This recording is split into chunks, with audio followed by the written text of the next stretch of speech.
everybody, it is Professor Fillmore and we are on week 4 of English Composition 1, so we need to go over a few things. We're officially, truly starting to work on essay number 2. It is an informative essay.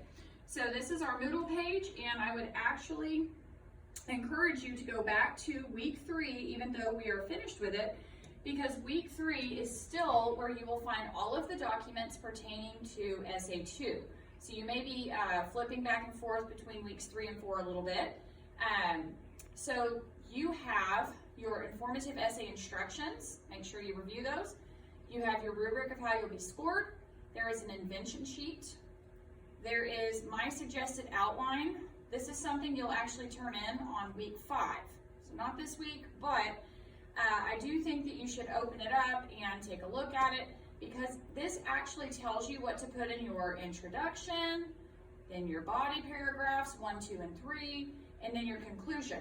So if you're not sure what to put in your paper, this outline will tell you what to put in your paper. So please look at that. And then I have typed a sample essay for you that's an informative essay, and I wrote mine about turnitin.com. What you'll notice as you go through it is that I cited my sources, and they're color-coded so that you can see when you get to the works cited page which one came from which. And I'm going to go ahead and cover this, but once you make your works cited entries in your works cited page, I'm going to tell you what you put inside the parentheses. What you put inside the parentheses is the first thing from the works cited entry. So if you go back through my paper, you will see that I have citations from Carter, Holistic Solutions for Authentic Learning, Institutional Statements and Policies, Our History, and Zimmerman. So it's whatever is the first thing is what you put in parentheses when you cite from that source. And I will go over a little bit more of that and also be posting in the news forum this week. So in any case, that is all of the documents that you need for essay 2. The rhetorical triangle handout is here simply because on the essay instructions, they do mention ethos, logos, and pathos, and that helps you understand what they are. So that's on week 3. So week 4 is where you're actually doing your work this week. So I'm recording these videos now, but my videos will be posted there. And then if you scroll down, the invention sheet is there, as well as your 2 textbooks.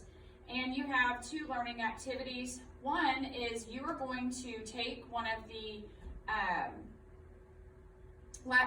readings that you've done, preferably from last week, so your article or your TED Talk, and then you are going to be analyzing it as a piece of informative writing, answering these 5 questions.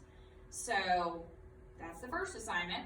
The second one is you're going to actually work on integrating research into academic writing, and this tells you right here that you're going to make a claim, and then you're going to integrate evidence, and you're going to be using what's called EBSCOhost.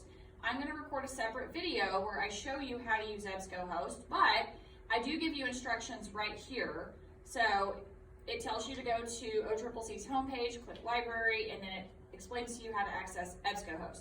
But if you watch one of my next videos that I'm recording, I am going to actually go into EBSCOhost and show you what you are doing. And this assignment is actually really short. The instructions look long, but it's a super short assignment.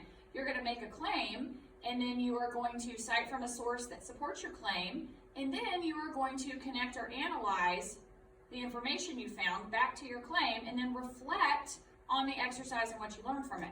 So this is why we did the textual analysis last week, so that you need to understand what claims and evidence are. And I want to make sure you understand that in an informative essay, you are all making a claim, but it will be a claim of fact, because an informative essay is not argumentative.